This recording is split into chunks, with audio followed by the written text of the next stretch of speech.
출애굽기 19장 1절부터 보시겠습니다.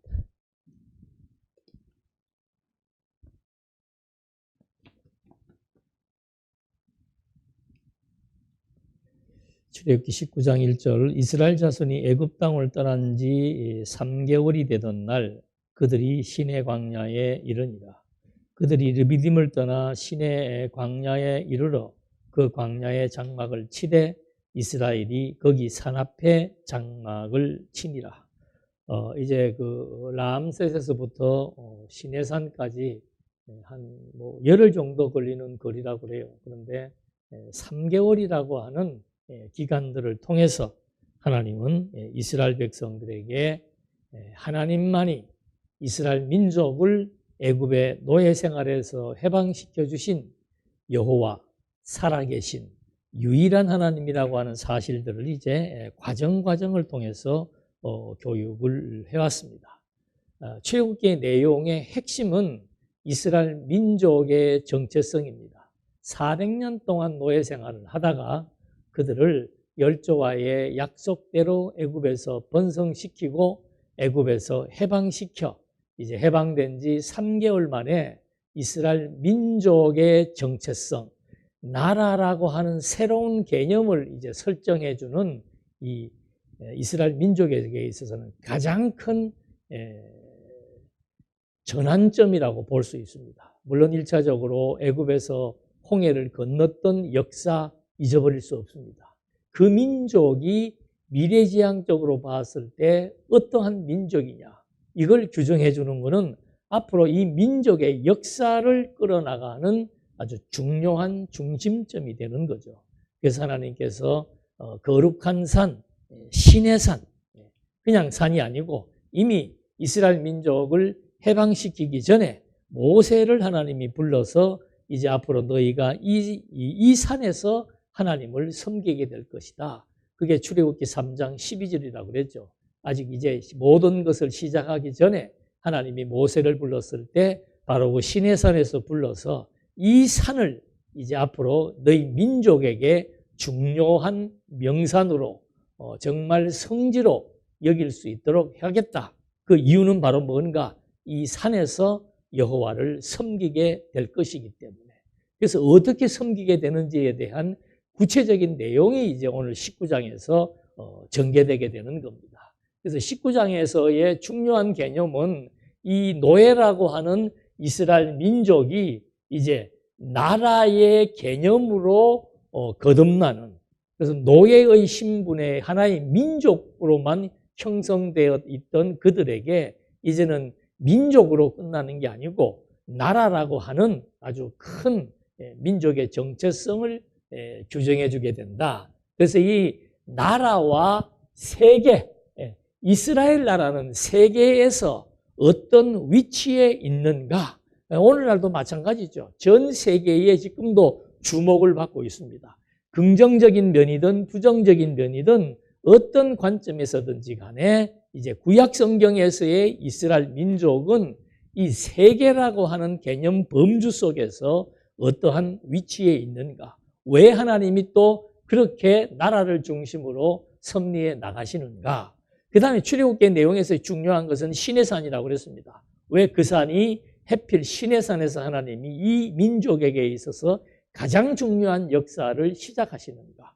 그리고 바로 이 또 한 가지 중요한 것은 일반적으로 신학자들은 시내산 언약 그러면은 율법 그것만 딱 아주 그냥 고정관념으로 생각을 하고 있습니다. 그런데 시내산에서는 율법보다 더 중요한 것이 바로 뭔가 이 민족의 정체성을 규정해 주었다는 거.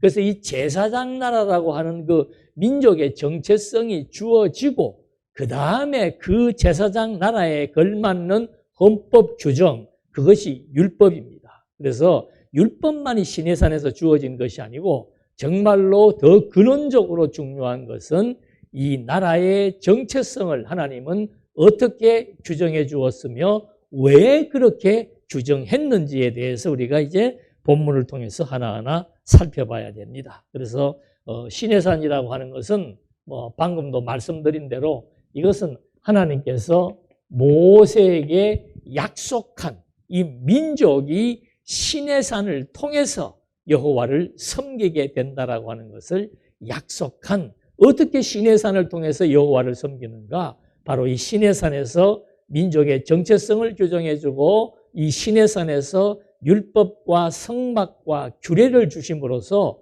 이스라엘 민족에게 시내산은 잊을 수 없는 산이 되는 겁니다. 그래서 여호와를 섬기게 될 산이기 때문에 바로 시내산이라고 하는 것이 이제 중요한데, 자, 그 산에서 이제 무슨 일이 발생하는가? 모세가 하나님 앞에 올라가니 여호와께서 산에서 그를 불러 말씀하시되 너는 이같이 야곱의 집에 말하고, 야곱의 집은 이스라엘 백성들입니다. 이스라엘 자손들에게 말하라. 내가 애굽 사람에게 어떻게 행하였음과 내가 어떻게 독수리 날개로 너희를 업어 내게로 인도하였음을 너희가 보았느니라. 제일 중요한 것이 바로 뭔가? 이제 제사장 나라에 대한 규정을 하기 위해서 하나님이 언약을 수립하시는데, 가장 중요한 것은 첫 번째로 과거의 역사 인식입니다. 그러니까 우리도 마찬가지고 모든 민족들에게 있어서 과거의 역사라고 하는 것은 그것이 치욕스러운 역사든 영광의 역사든 반드시 그 민족사에 있어서 잊어버려서는 안 되는 거죠. 사실 이스라엘 민족의 치욕의 역사는 400년 동안 애굽의 노예 생활을 했다는 겁니다.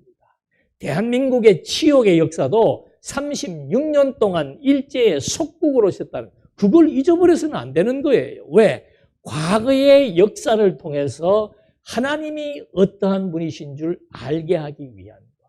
36년의 속국으로 있었던 그것 때문에 해방의 의미를 찾아올 수 있었고, 정부가 수립되는 것, 대한민국의 역사도 마찬가지였죠.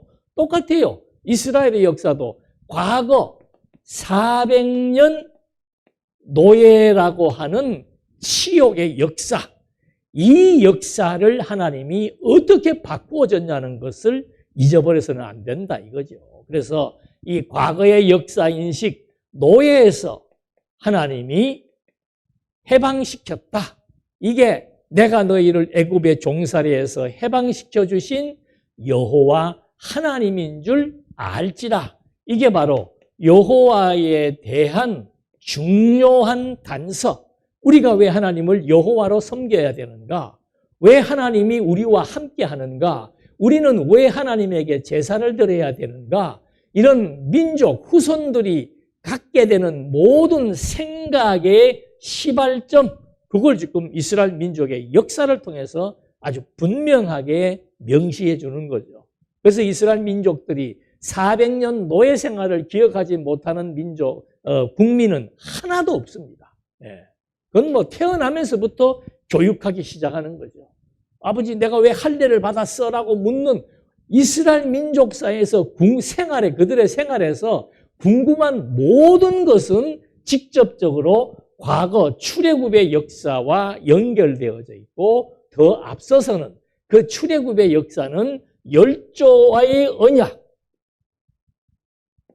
언약과에 근거해서 이제 출애굽의 역사를 설명하고 열조와의 언약을 설명함으로써 하나님이 여호와, 왜 우리가 그를 섬겨야 되는지, 왜 그분이 우리를 제사장 나라로 규정해 주었는지라고 하는 사실들을 밝혀주는 아주 처음 단서가 이제 여기에 나타나게 되는 겁니다.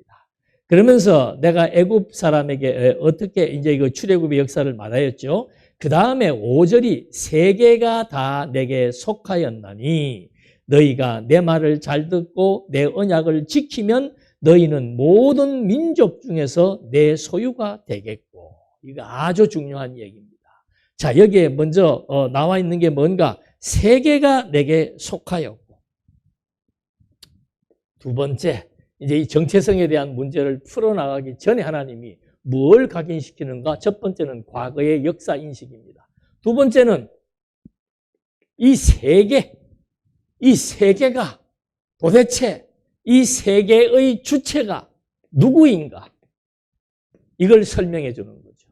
이걸 설명하는 이유는 하나님께서 이스라엘 민족의 위치, 그걸 한 번 더 확인시켜 주는 겁니다. 이스라엘의 나라라고 하는 이 나라가 도대체 이 세계에서 어떤 위치가 있고 어떤 의미가 있고 어떤 가치가 있는지 그걸 설명해 주기 위해서 하나님은 세계가 내게 속했다는 말을 여기서 먼저 해주고 있습니다.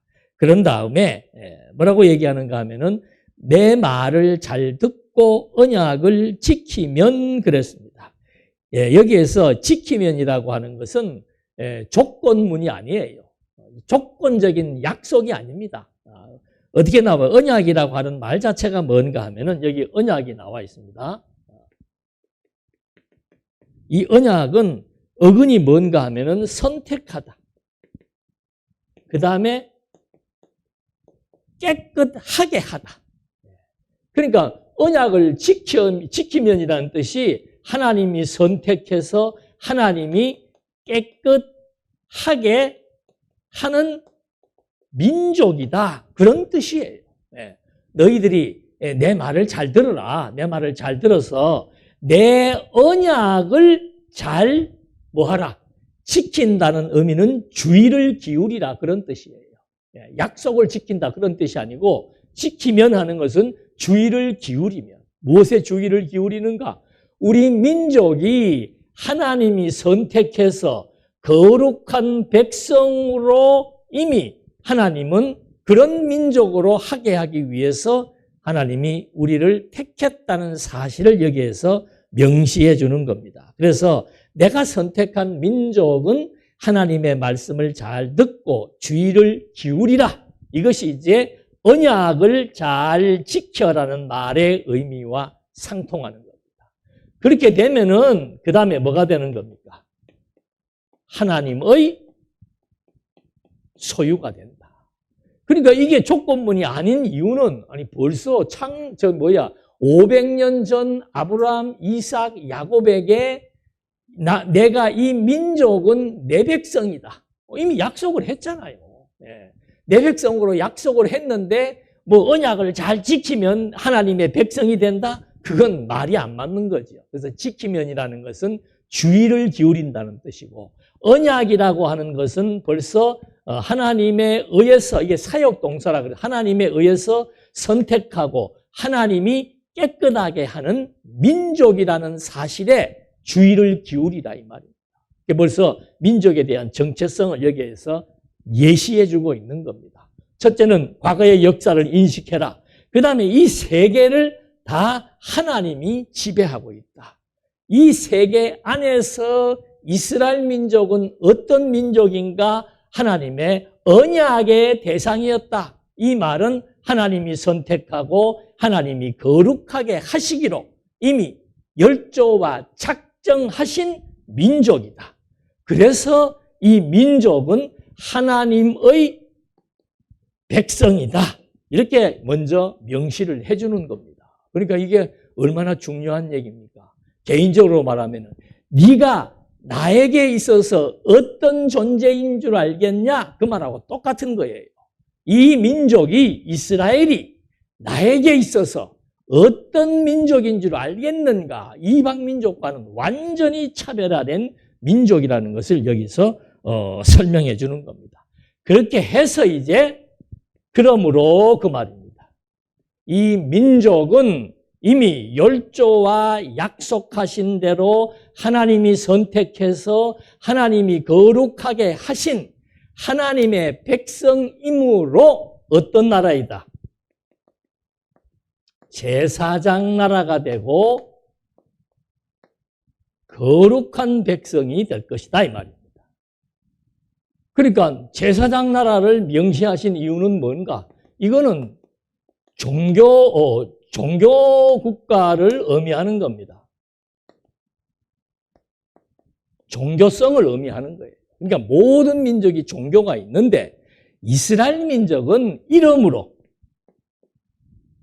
하나님이 선택해서 거룩한 백성으로 하나님의 백성임으로써 바로 하나님께만 제사를 드리는 그런 민족이다. 다른 민족은 우상에게 제사를 드리지만 너희는 하나님에게만 제사를 드리는 그런 제사장 나라이다. 그리고 제사를 통해서 너희는 바로 이제 거룩한 백성이라는 사실을 확증하게 된다. 그래서 여기에서 이 제사장 나라라고 하는 것은 하나님과 이스라엘 백성의 관계가 어떤 관계인가. 그리고 이 관계는 제사장 나라의 제사를 통해서 지속성을 가지게 된다는 사실들을 여기에서 명시를 해준 겁니다. 자, 제가 지금 던진 그 명제적인 제목이 세계란 무엇인가? 그 세계의 범주 속에 이스라엘이라고 하는 나라가 속해 있는데 그 나라의 위치, 그 나라의 의미, 그 나라의 가치는 도대체 무엇인가? 여기에 세계가 내게 속했다. 세계가 내게 속해 있는데 그 이스라엘 민족은 내게 대해서 제사장 나라다. 그걸 지금 여기에서 말해주고 있는 거예요.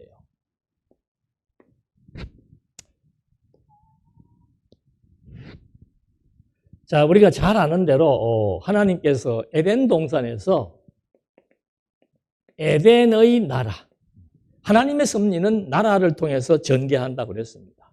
에덴의 나라를 통해서 하나님은 이 피조 세계를 이제 완전히 만들려고 약속을 한 거죠. 그래서 에덴의 나라라고 해서 하나님이 제일 먼저 중요하게 여기는 것이 생육하고 번성하는 겁니다. 그러니까 에덴의 나라를 하나님께서 아담에게 약속을 했는데 아담의 타락으로 말미암아 이 나라가 완전히 생육 번성해서 마지막까지 전개되고 확장되지 못한 거예요. 그래서 아담의 타락으로 말미암아 이 생명체로서의 아담을 통해서 번성되어지는 생명체의 민족들이 나라를 형성하지 못하게 된 겁니다. 그래서 여기에서는 이 에덴의 나라는 이제 에덴의 나라에만 일단 국한되게 되는 거죠. 그래서 그 이후로 번성된 백성들 일단 하나님이 심판을 하고 그 다음에 노아를 통해서는 하나님이 어떻게 약속을 했는가 하면은 여러 나라 백성으로 나뉘어서 이게 창세기 10장 5절에 보면 나와요. 노아의 후손들에 의해서 생육하고 번성되어진 그 민족들을 하나님은 어떻게 설명을 했는가 하면은 여러 나라 백성이다. 여러 나라 백성으로 나뉘어서 여러 나라를 형성하게 되었다는 말을 이제 창세기 10장 5절에서 말해줍니다. 그러니까 에덴에서 하나님은 1장 28절을 통해서 에덴의 나라를 약속했고 그것을 시작하려고 했는데 아담의 타락으로 말미암아 에덴의 나라는 여기서 이제 멈추게 됩니다. 그 다음에 이제 노아의 세 아들을 통해서 주신 하나님의 약속이 여러 나라 백성이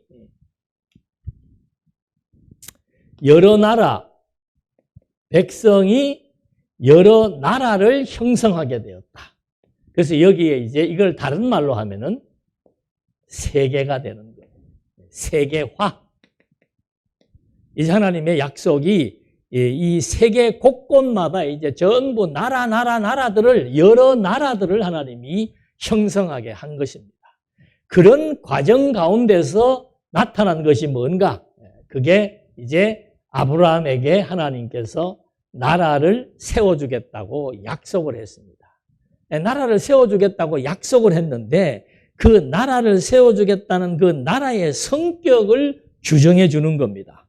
어떻게 해주는가 하면 12장 3절에 보면은 모든 족속, 이 모든 족속은 세계 나라를 의미합니다. 세계 나라에 형성된 백성들을 의미하는 겁니다. 그래서 모든 족속이 아브라함을 통해서 복을 받게 될 것이다. 또 한 가지가 더 있어요. 18장 18절에 보면은 아브라함은 어떤 나라가 되는가 하면은 강대한 나라라고 명시가 되어 있습니다. 아브라함을 통해서 세우실 이스라엘이라고 하는 그 나라는 모든 족속에게 복과 저주를 내릴 수 있는 그런 엄청난 통치권이 주어지는 나라. 그리고 18장 18절에서는 그 나라는 강대한 나라이기 때문에 천하 만민이 그로 말미암아 복을 받게 될 것이다. 여기는 모든 족속이 아브라함을 통해서 복을 받는다고 얘기를 했는데 18장 18절에 가면은 그 아브라함을 통해서 세우는 나라는 강대한 나라가 될 것이며 천하 만민이 아브라함을 통해서 복을 얻게 된다. 자, 이 말을 다른 말로 축약을 하면은 이스라엘이라고 하는 이 아브라함을 통해서 세워진 이 나라는 이 세계에 있어서 뭐가 되는 겁니까? 세계의 중심 국가가 된다는 것을 명시해 주고 있는 거예요. 그러니까 이스라엘은 그냥 단순히 여러 나라 중에서 하나님이 한 나라를 그냥 이렇게 세우는 게 아니고 그 여러 나라 가운데서 이스라엘은 하나님이 세운 이스라엘 민족은 이 세계의 중심 국가가 될 것을 하나님이 이미 아브라함 때 약속을 한 것이에요. 그 중심 국가가 과거에는 세계 나라 중에서 애굽의 노예 생활을 하고 있었다는 겁니다. 그래서는 안 되는 거죠. 세계의 중심 국가가 될 것을 아브라함에게 약속을 했는데 세계의 중심 국가가 영원히 노예 생활을 해서는 안 되는 겁니다. 노예 생활은 하나님의 뜻 가운데서 펼쳐진 일이기 때문에 하나님의 약속의 시점이 되게 되니까 이제 그들을 해방시켜서 그들을 이제 어떻게 해주는가? 제사장 나라. 이 민족을 이제 어떻게 하나님이 출애굽기를 통해서는 규정해 주는가 하면은 세계가 내게 속했다. 그거부터 말하지요. 자, 이제 이스라엘 민족이 애굽의 노예 생활을 했는데 그들은 바로 세계가 하나님에게 속했기 때문에 하나님의 백성, 이 백성들의 제사장 나라는 세계의 중심 국가가 될 수밖에 없음을 모세를 통해서 또 한 번 상기시켜 주는 거예요. 그래서 노예 생활을 하던 이스라엘 민족들에게 세계가 다 내게 속했으니까 너희들은 나에게 있어서 내가 선택한, 내가 거룩하게 한 내 백성, 내 소유가 된다라고 하는 말을 확정을 시켜주고 있는 겁니다. 이렇게 해서 아까도 말씀드린 대로 제사장 나라라고 하는 의미가 아브라함 때 약속한 대로 정말 강대한 나라고 세계가 하나님에게 속해 있는데 이스라엘 백성은 하나님의 백성이니까 역시 이 민족, 이 나라는 세계의 중심 국가가 분명하다는 사실을 확인시켜 줍니다. 여기에서 끝나는 게 아니고 민수기서에 보면은 출애굽기 32장 10절에 보면은 아론이 모세가 산에 올라가고 아론이 산 밑에서 금송아지를 백성들과 섬겼던 그런 사건이 있습니다. 그 사건에 대해서 이스라엘 민족이 범죄한 이후에 금송아지 사건에 범죄한 이후에 하나님이 그들을 진노하고 난 다음에 너희를 큰 나라가 되게 하리라 하고 약속을 해줍니다. 이게 32장 10절에 나옵니다. 그 다음에 민수기 14장 12절에 보면은 가나안 땅을 정탐하고 난 다음에 10지파가 불신을 하고 10지파에게 속했던 백성들이 다 불신을 합니다. 그래서 그들을 전염병으로 치고 광야에서 죽게 한다고 약속한 다음에 하나님이 무슨 말씀으로 또 그들에게 약속을 하는가? 내가 지금 나를 불신한 세력들을 광야에서 죽였지만 다시 생육하고 번성하게 한 다음에 크고 강한 나라를 이루게 해주겠다. 자, 아브라함에게 약속했던 그 나라는 모든 족속에게 복을 주고 강대한 나라로서 천하 만민이 그 이스라엘이라고 하는 지붕에 의해서 복과 저주를 받게 될 것이다. 그거에 대한 약속이 그 다음에 시내산에서 하나님이 모세를 통해서 다시 한번 확인시켜 줍니다. 이 민족은 세계가 내게 속했으니까 세계의 중심 국가임이 분명하다.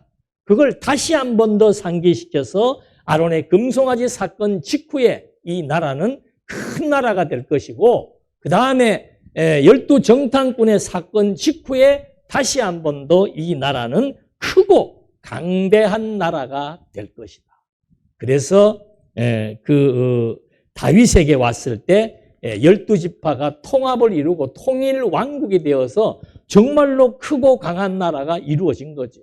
크고 강한 나라가 이루어졌는데, 그때 하나님이 다윗에게 무슨 약속을 해줬는가? 이거는 아주 사무엘 하에서 아주 중요한 요절이 되는 거죠. 내 집과 내 나라가, 다윗을 통해서 세웠던 그 나라가 하나님 앞에서 영원히 보존될 것이고 영원히 견고하게 될 것이다. 그 약속을 한 거예요. 중요한 것은 이런 하나님의 약속이 역사를 통해서 순간순간 이루어졌지만은 또 반대로 파괴되기도 하고 다시 세워지기도 하는 그런 역사를 통해서 이 나라만큼은 영원히 견고한 나라가 되고 하나님이 이 나라를 영원히 보존하겠다. 이 다윗에게 약속하신 이 나라에 대한 약속이 누구를 통해서 정말로 영원히 견고해지고 영원히 존재하는 나라가 될 것인가? 그게 이제 신약을 여는 그런 문에서 확인되게 되는 거죠. 그래서 예수님이 오셔가지고 기도를 통해서도 이제는 나라가 임하옵시며 하나님의 나라가 이 땅에 임하게 해달라. 다윗을 통해서 약속한 견고한 나라, 아브라함을 통해서 약속한 강대한 나라, 모세에게 약속한 같은 강력한 나라, 다윗에게 약속한 그 엄청난 강성대국의 그 왕권의 나라가 영원해지는데, 이것이 이제는 그리스도를 통해서 영원히 성취된다는 사실을 성경은 확인해 주고 있는 겁니다.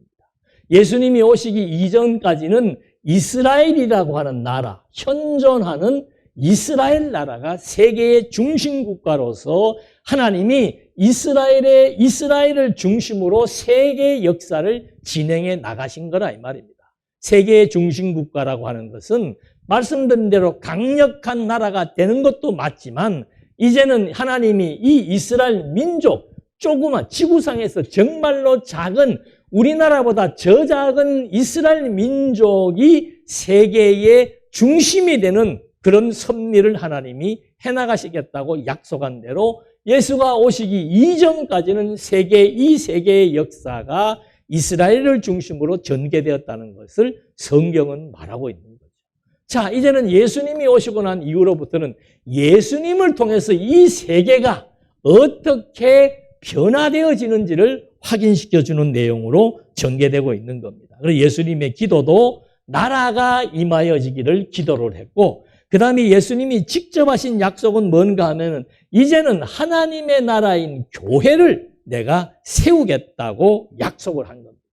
그래서 예수님이 구약에서 말했던 이스라엘 나라가 세계의 중심 국가라는 말의 의미는 지금은 이 세계의 중심이 바로 하나님의 나라인 교회로서 탈바꿈되는 것을 성경은 말하고 있는 거예요.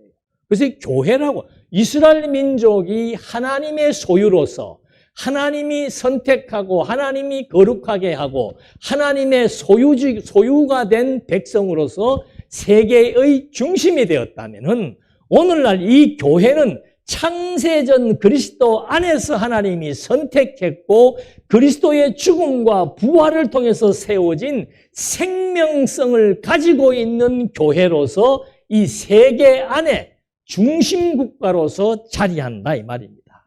그래서 에베소서에 보면은 이 그리스도가 만물을 그 발 아래 복종하게 한다. 에베소서 1장 22절입니다. 이 말이 그래서 나오는 거예요. 교회의 머리 되신 그리스도가, 이 교회가 왜 세계의 중심 국가가 되는가? 교회의 머리 되신 그분이 만물을 그 발 아래 복종하게 하시고 그를 만물 위에 머리로 세웠다 이 말입니다.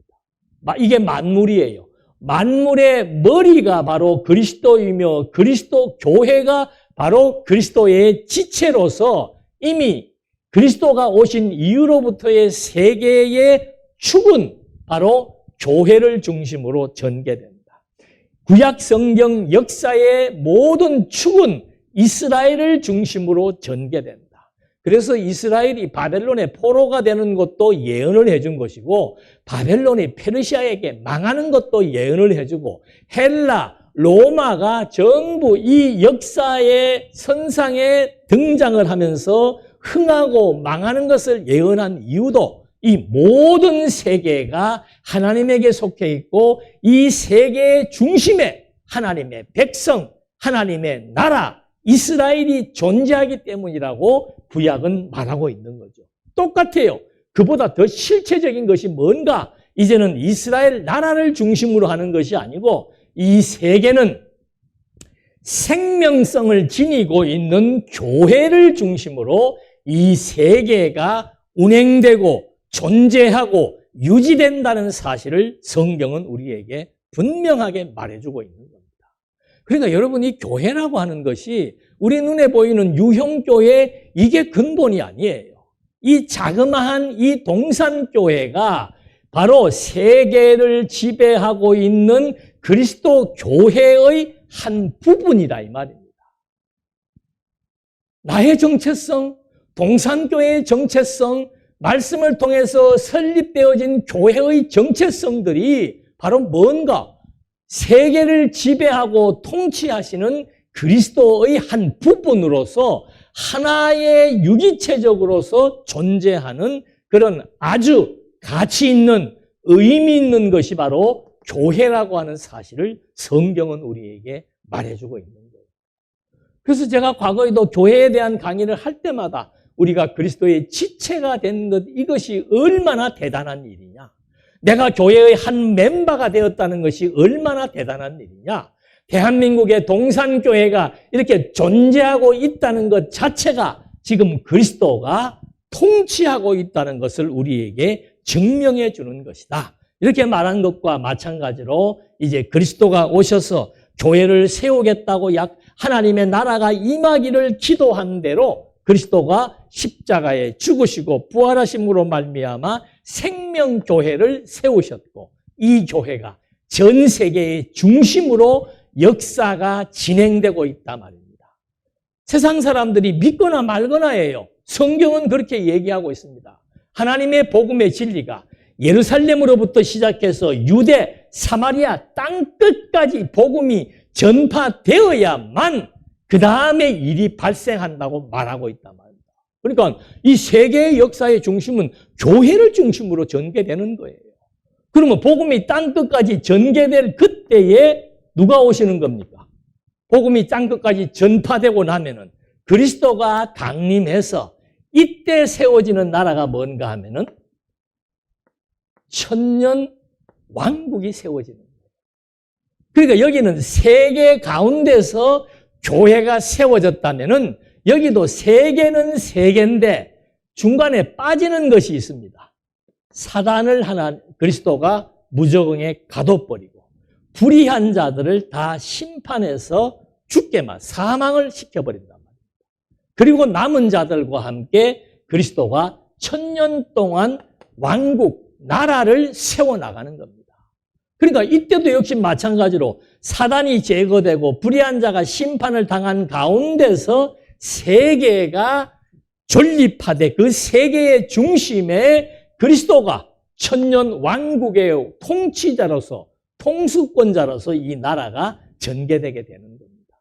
그러다가 마지막 여기에서 사단을 잠깐 풀어주어서 세계를 시험하신 다음에 그 다음에 오는 나라가 바로 뭔가 그걸 지금 성경은 말해주고 있는 겁니다. 계시록 11장 12절에 15절에 보니까 천사가 7째 천사가 나팔을 부니까 하늘에서 큰 음성들이 나서 이르되 이게 참 재밌는 용어가 나오는 거예요. 세상 나라가 이 세상 나라가 여기에서 현존했던 세상 나라가 누구의 나라가 된다 그래요? 그리스도의 나라가 되어 그 말입니다. 세상 나라가 그리스도의 나라가 되어 이 그리스도가 영원토록 왕노릇 하신다고 말하고 있습니다. 그때 이 세상 나라는 어떻게 되는가? 처음 하늘과 처음 땅이 어떻게 돼요? 없어지고 새 하늘과 새 땅에 의해서 전개되어지는 그리스도의 나라, 이것이 영원한 하나님의 나라이며 영원한 본체의 세계를 의미하는 거라 이 말이죠. 그러니까 이 세계라고 하는 것은 어떤 세계인가? 아담의 창조로부터 그리스도에게 이 세상 나라가 완전히 귀속될 때까지의 역사라고 하는 나라의 의미는 바로 세계는 세계 대 계시 세계다 이 말입니다. 무엇에 대한 세계인가? 본체의 세계.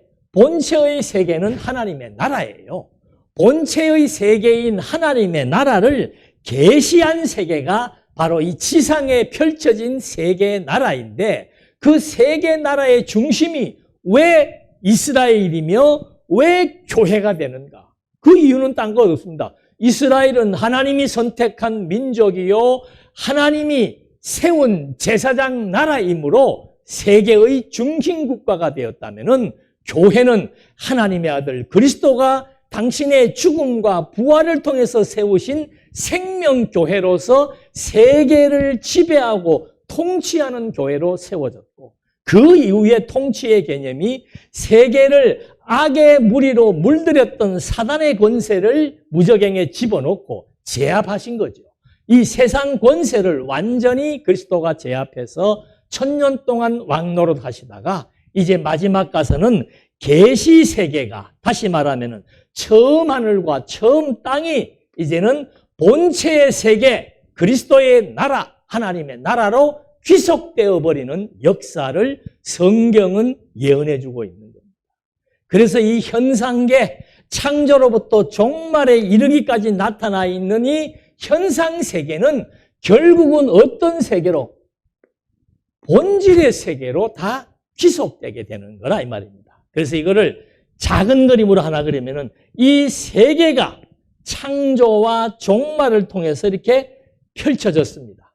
그러다가 나중에 이 종말의 시점이 다가와서 그리스도가 모든 세계가 그리스도에게 속하는 그 시점이 되게 되면은 결국은 이렇게 펼쳐졌던 세계 나라가 본질의 세계로, 본체의 세계로 그대로 귀속되어져서 남는 것은 영원한 하나님의 나라, 즉 본질의 세계, 본체의 세계만이 존재한다는 사실을 하나님께서 우리들에게 확증시켜주기 위해서 왜 이 피조 세계에서 과거 구약 시대의 이스라엘이 세계의 중심 국가가 되어야만 했는가?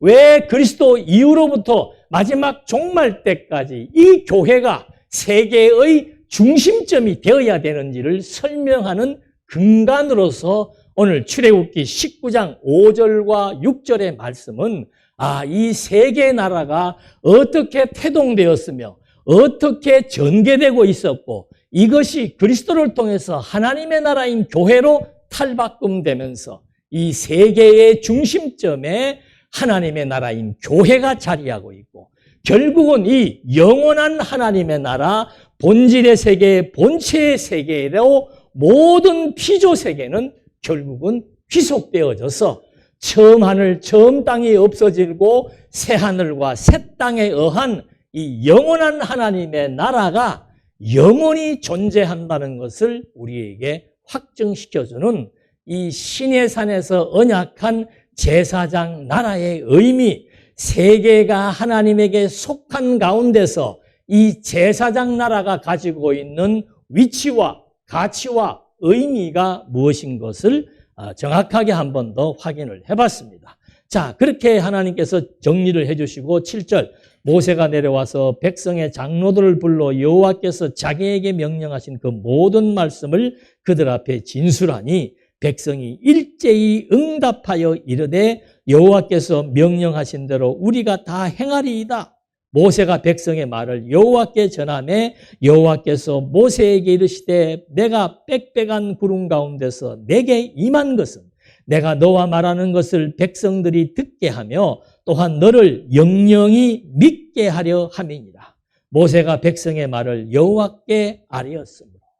자, 지금 이 시내산에 모세가 3번이나 오르락내리락 하면서 지금 받았던 세계가 내게 속했고 너희는 나에게 있어서 언약의 백성이며 내 소유이고 그러므로 이 나라는 이제는 노예가 아닌 제사장 나라로서 세계의 큰 나라 강성 대국으로서의 성장할 것을 약속하시면서 이제 이걸 백성들에게 알게 하고 모세로부터 전해진 하나님의 말씀이 영원히 믿어질 수 있도록 하나님이 섭리하겠다는 약속을 해주는 겁니다. 그러면서 10절로부터 여호와께서 모세에게 이르시되 너는 백성에게로 가서 오늘과 내일 그들을 성결하게 하며 그들의 옷을 빨게 하고 준비하게 하여 셋째 날을 기다리게 해라. 이는 셋째 날에 나 여호와가 온 백성의 목전에서 시내산에 강림할 것입니다.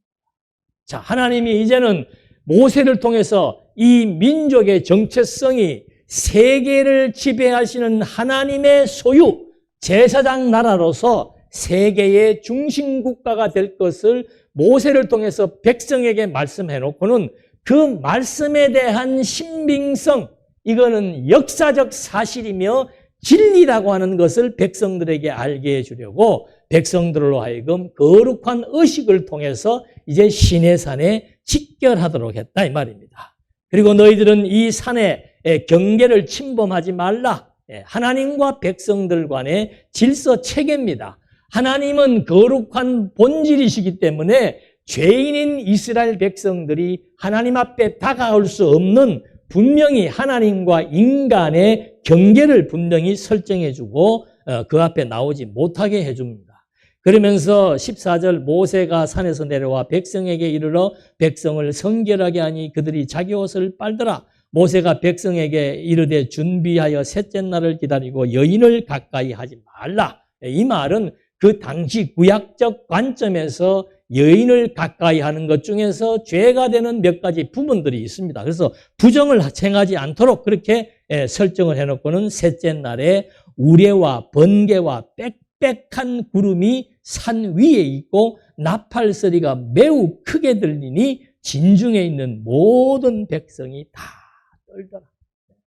그러니까 시내산에서 하나님께서 모세에게 이 민족의 정체성을 규정해주고 그 다음에 백성들을 성결하게 했다. 왜? 이들은 바로 하나님이 선택하고 하나님이 깨끗하게 한 백성이니까. 깨끗하게 성별시켜 놓고 시내산 밑에 산기슭에 직결시켜 놓은 다음에 구름이 빽빽하다는 것은 완전히 그냥 하늘 위에 구름으로 꽉 찼다는 거예요. 꽉 찬 구름은 이스라엘 민족들에게 아주 익숙한 겁니다. 구름 기둥과 불 기둥으로 인도에 와서 해방시켰고 구름이라고 하는 것은 하나님의 임재라고 하는 사실을 백성들은 확실하게 알아요. 그런데 거기에 우레와 번개와 빽빽한 구름들이 그냥 위에 딱 임재해 있고 거기에서 나팔 소리가 들리더라.